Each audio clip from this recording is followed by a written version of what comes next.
ඒ වගේම ආචාර්ය මණ්ඩලයේ ගුරු මහත්ම මහත්මීන් ඒ වගේම මේ අද නිදහස් උත්සවය සමරන නිදහස් දිනය සමරන අභීත සිංහල දුවදරුවනි අද දවසේදී සූදානම් වෙන්නේ නිදහස් දින යම් වැදගත්කමක් එක්ක මේ පොඩි කරුණු කිහිපයක් මේ මතක් කරන්න. නිදහස් දිනේ මේ ඉතිහාස කතාව අපේ දුවනියක් ඉදිරිපත් කරා. ඉතින් ඒ නිසා ඒ පිළිබඳව හැඳින්වීමක් විස්තරයක් අවශ්‍ය වෙන්නේ නැහැ. ඊට එහා ගියපු ටිකක් මේ අහලා නැති ටිකක් අමුතු අදහස් කිහිපයක් ඉදිරිපත් කරන්න බලාපොරොත්තු වෙන්නේ. මට කියන්න බලන්න නිදහස කියන එකේ තේරුම.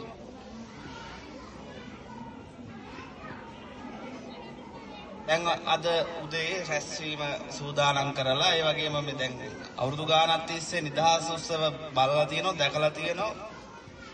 එහෙමනේ. කියන්න බෑ නිදහස කියන එකේ තේරුම.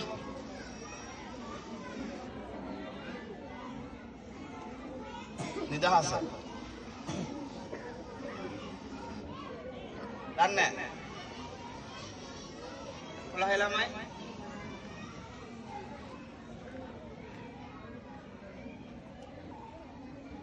නිදහස කියන එකේ තේරුම.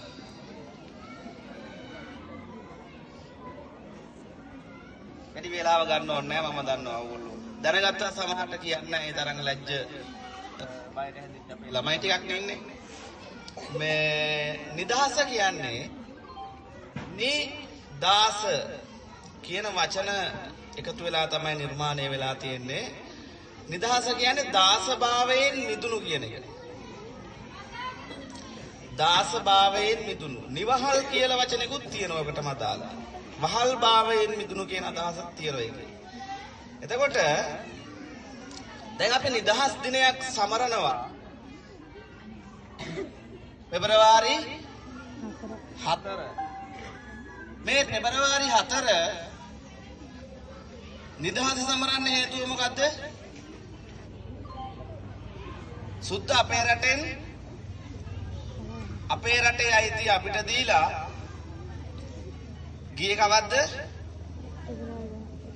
පෙබරවාරි 4. ගේකට හොරු පනින. මම පොඩි කතාවක් කියන්නේ. ගේකට හොරු පනින. හොරු පැනලා ඒ ගෙදර මිනිස්සු ටික ගේ ඇතුළට දාලා දොර වහලා යතුරත් අරගෙන හොරු ටික වත්තේ තියෙන පොල් ටික කඩාගෙන ඊළඟට තියෙන අර වටිනා කියන හැමදේම උන් අරගෙන විකුණලා උන් ජීවත් වෙනෝ ඒ ගෙදර. අපි දැන් ගෙදර මිනිස්සු ටික කාමරයකට දාලා දොර වහලා යතුරු අරගෙන. නේ? ඔහොම කාලයක් මේ හොරු ටික ඒ ගෙදර ඉඳලා ආයිමත් මොකද කරන්නේ දැන් අර ගෙදර මිනිස්සුන්ට ඒ යතුරු දීලා හරි දැන් ඕගොල්ලෝ මේ ගෙදර භුක්තිය විඳින්න අපි යනවා කියලා යනවා. ඒ ගෙදර මිනිස්සු මොකද කරන්නේ? අර මහා උත්සව පවත්වලා පුරේ අපි නිදහස් වුණා. අපිට නිදහස ලැබුණේ අද. කියලා මේ මිනිස්සු මේ උත්සව පවත්වන. එතකොට ඒක උත්සවාකාරයෙන් සමරන්න ඕන දෙයක් නේ. දැන් මම මේ කියන අදහස් ටික අමුතු ටිකක් ජීවිතේට අහන්න නැති වෙන්න පුළුවන්. සමහරට නිකන් මේ වැරදි ආකල්ප වෙන්න පුළුවන් නේ.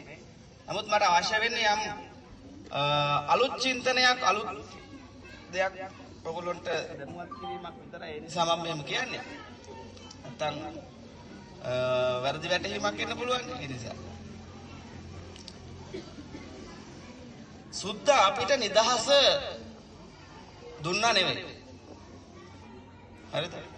සුද්ද අපිට නිදහස දුන්නා නෙවෙයි. අපේ රට බලෙන් අල්ලගෙන ඉඳලා ඉන්දියාවට නිදහස 1947 දී දීලා සුද්ද යනවා ඉන්දියාවට. ඉන්දියාවට නිදහස දුන්නාම මේ ළඟ තියෙන චූටි චූටි කුඩා රටවල් අල්ලගෙන ඉඳලා වැඩක් නැහැ. ඒ නිසා මේකත් අතහැර දාලා යනවා. එහෙම නැතුව අපි මහා අරගලයකින් මහා ලේ වැගිරීමකින් 1948 දී නිදහස ලබා ගත්තේ නැහැ. සුද්ද අපේ රට දාලා ගියා. හරිද? හැබැයි අපිට නිදහස දීලා ගියේ නැහැ. ඇයි මං එහෙම කියන්නේ? කළු සුද්දෝ අර සුදු සුද්දෝ මේ රටෙන් ගියාට කළු සුද්දෝ මේ රටේ පැල කරලා ගියේ. කළු සුද්දෝ. ඇයි එහෙම කියන්නේ? 1972 වෙනකන් අපේ മന്ത്രിවරු ආණ්ඩුකාරවරු ජනාධිපතිවරු මේ හැමදෙනෙක්ම බලයටපත් වෙලා දිවුරුම් දුන්නේ මහරජතුමාගේ යටතේ සිට කියලා. ඒ කියන්නේ මහරජතුමා කොහෙද ඉන්නේ? බ්‍රිතාන්‍යයේ. එංගලන්තේ. එතකොට ඒ දක්වා අරගොල්ලෝ ගියාට ඒගොල්ලෝ යටතේ තමයි. ඒගොල්ලොන්ගේ පාලන බලයේ තියලා තමයි ඒගොල්ලෝ ගියේ. පැහැදිලිද? එනිසා නියම නිදහසක් අපිට ලැබුණේ නැහැ. 1972 සිරිමාවෝ බණ්ඩාරනායක බලයටපත් වෙලා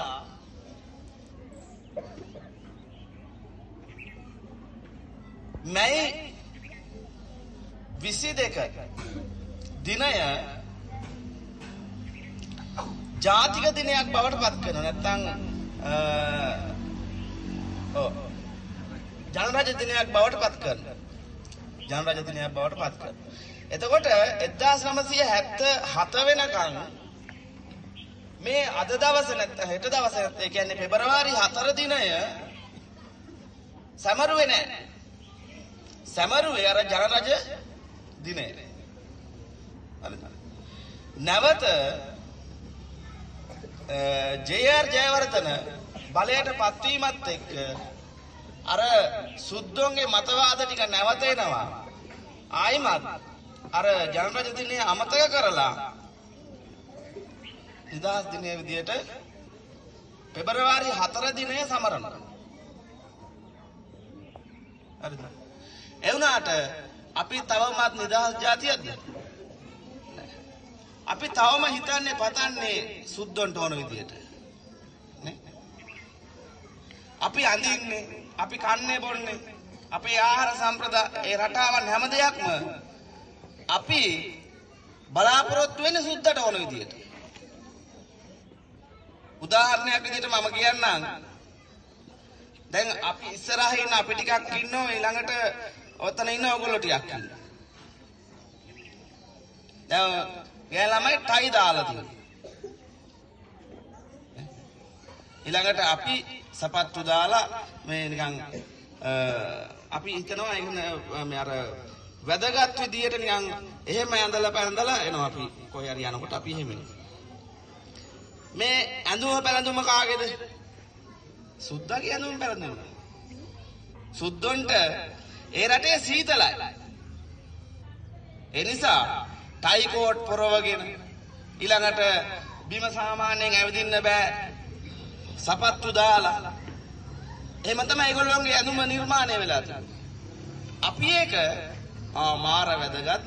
එහෙම තමයි අඳින්න ඕන, පළඳින්න ඕන කියලා අපි අද වෙනකන් සුද්දගේ ඇඳුම අපි බොහොම ගෞරවයෙන් එන අභිමානයෙන් යුතුව අඳිනවා. අපිට ඒක තාම අපේ ඇඳුමක් නම් අපි මෙතෙන්ට ආවොත් එම නේ සිංහලයාගේ ඇඳුමක් නම් මෙතෙන්ට ආවොත් එම ඒක හරි සමච්චලයක්. එතකොට ඔන්නෝම තමයි මේ අපේ මේ නිදහස අපි මේ සමරන්නේ. ඊළඟට විවස්ථාවේ කොහෙවත් මේ නිදහස් දිනයක් කියලා එකක් ව්‍යවස්ථාපිත කරලා නැහැ.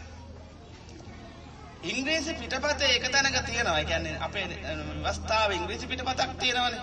මුලින්ම හදපු සුද්ධ දීලා ගියපු. ඒකේ national day of Ceylon කියලා වචනයක් තියෙනවා. ඒ කියන්නේ ජාතික දිනයක් බවට පත් කරනවා. හේතුව තමයි මේක ප්‍රධාන මේ වැඩියත් මේ 4 වෙනිදා දිනය ගත්තේ හේතුව තමයි ඒ වෙනකොට හිටිය සෝල්බරි ආණ්ඩුකාරවරයා. සෝල්බරි ආණ්ඩුකාරවරයා ගේ බිරිඳගේ උපන්දිනය තමයි පෙබරවාරි 4. යා තෑග්ගක් විදියට තමන්ගේ බිරිඳට තෑග්ගක් විදියට එදා දවසේදී උත්සවාකාරයෙන් යන දවසේ මෙහෙන් යන දවසේ මේ අර බර්ත්ඩේ ගිෆ්ට් එකක් දෙනවා යා. ලොකු උත්සවයක් සංවිධානය කරනවා. අපි එහෙනම් පෙබරවාරි 4 වෙනිදා ඒකත් සමරනවා. නේ? ඒකත් සමරනවා. ඉතින් ඔය වගේ මේ ආකල්ප ටිකක් එක්ක තමයි අපේ මෙහෙමයි. අපිට ඔය ලොකුවට වෙනස් කරන්න යන්න බෑ. අපේ පාලකයෝ ඊළඟට අපේ සම්ප්‍රදායන් මේ හැම දෙයක්ම ඇවිල්ලා තියෙන එහෙමයි. නමුත් ඔයගොල්ලෝගේ මනසේ පොඩි දෙයක් තියාගන්න, අලුතෙන් හිතන්න, යම් අලුත් දෙයක් හොයන්න. එතකොට අර සාම්ප්‍රදායිකත්වයට එහා ගියපු අලුත් යමක් ඔයගොල්ලන්ට ඉගෙන ගන්න ලැබෙවි. මටත් ඔය ටික හම්බුනේ මම ඒක හොයපු නිසා නේ. මටත් ඒ ටික හම්බුනේ ඒක හොයපු නිසා. ඒ නිසා හොයන්න, දැනුම හොයාගෙන යන්න. ඔයගොල්ලන්ට අලුත් අදහස් වේවි, අලුත් චින්තන වේවි. ඒවෙන් තමයි මේ ලෝකය දියුණු වෙන්නේ, අපේ රට දියුණු වෙන්නේ. ඉතින් අද දවසේදී රැස්වීම ගැන කතා කරද්දී බොහොම සතුටුයි. ඊයේ දවසේ අපි එද්දි මෙතන තිබිච්ච මේ කියන්නේ ක්‍රමය වෙනස් වෙලා තියෙන ඊයේ මාර්ගයක්වත් තිබුණේ නැහැ. ඉතින් අද දවසේදී ඊටාම හොඳ රේටි කියලා ඇස්ති කරලා තියෙන 10 ළමයි කතාව ඊළඟට ඉදිරිපත් කිරීම හැම දෙයක්ම බොහොම පිළිවෙලට අද දවසේදී ඉදිරිපත් කිරීම කරා පෙර සූදානම් ඇතිව. ඉතින් ඔයගොල්ලන්ටත් ඉදිරියට මේ වගේ අලුත් දෙයක් කරන්න, ඒ වගේම අර හැමදාම කරන දෙයට වැඩිය එහා ගියපු දෙයක් කරන්න හැකියාව ශක්තිය ලැබේවායි ප්‍රාර්ථනා කරමින් මගේ කතාව අවසන් කරනවා. හැම දිනාටම ස්තුතියි.